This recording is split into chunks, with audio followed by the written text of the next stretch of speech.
Being offended and trying to cancel something or someone over some decades old past mistakes or worse, the most ridiculous things keep intensifying like a rapid fire in this day and age. This cancel or woke culture has been breaking down the Western nations like a wildfire. Forgot about the past mistakes or any mistakes at all. People on social media shitting on others for no good reasons. It's like everything is happening for their amusement while targeted people are losing their careers and employment as their entire life is going down. And I thought India could never be that judgmental or radical. But boy was I wrong. Forgot about the woke and cancel culture. India deals with a whole new level of problems than that. Having an opinion or just expressing different views is the biggest anti-national thing to do now. People are so obsessed with picking a side and bullying the rest if they differ, which typically happens from all the sides. The irony is, each side believes they are fighting for the truth. At least that's what they tell themselves. The least fundamental right is having freedom of speech. If that opinion was forced to be something we don't agree on, then how could that be freedom?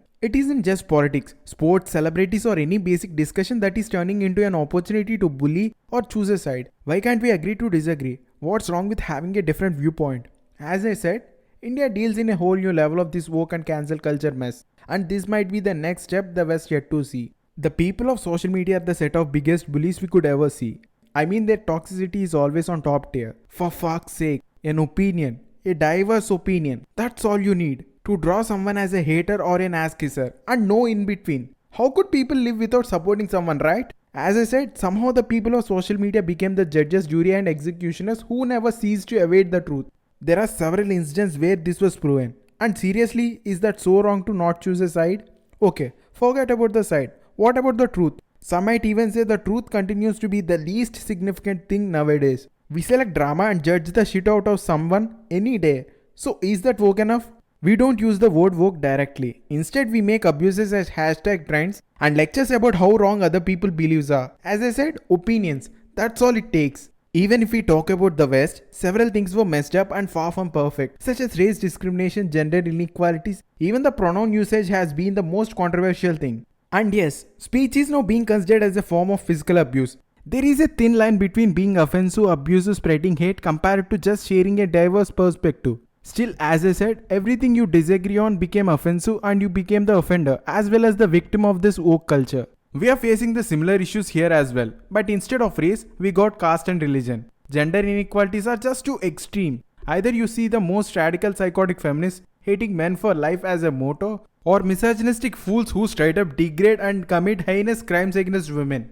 And some people concoct story merely based on fiction rather than facts on genders or communities only to stir up more drama, and these people are the real assholes. But they consider themselves woke people. Even though our literacy rate or the education system isn't the best, still the graduates of toxic Twitter culture are high and growing larger with each passing day. And we adopted this bizarre thing from the West as we started getting offended on behalf of somebody. Not a single day passes by without seeing a headline or trend abusing or cancelling something. By the way, we use the word boycott instead of cancel, so that's that. And I am rambling on and on about how toxic social media is. Here is a simple example.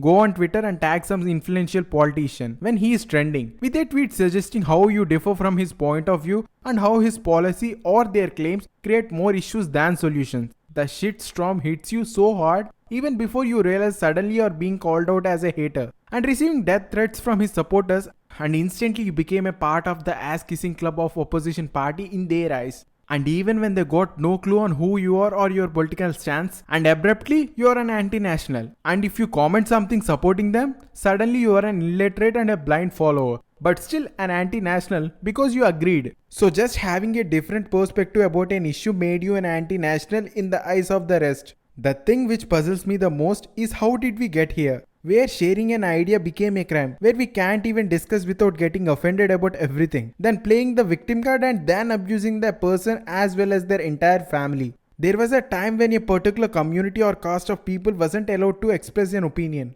Even in the West, people of color experienced the same, and gender inequality is more than identical. Here is the thing, we called out people on oppression and discrimination as we rallied against to change that. And we came a long way where equal opportunity and voice aren't dreamed anymore, even though there are several issues raised and answers are yet to be found. But the changes we see right now might undo the progress we made. Why? Because having a civil discussion without calling out someone for entitlement became a miracle. Blaming or accusing an entire gender without any proper evidence is normalized. You never know what dumb tweet or post that you made years ago might bite you in the ass and ruin your life. Men are terrified of false allegations, where women are petrified for the safety, and people, regardless of gender, are concerned about which societal stereotypes are gonna wreck their day. Men can't talk about women issues or problems, but men are supposed to feel guilty for the problems women are facing because they were born guys, and the entire gender is accountable for one's crime. Women are still facing the harassment at the hands of psychopaths and still have to go through a lot just to talk about it. And the story of gay and trans people is even more complicated. In the midst of it all, we are celebrating woke culture as a form of empowerment, where getting offended by a view that isn't even disrespectful is being normalized. And worse, we are replacing the most critical problems of this generation with moronic ones.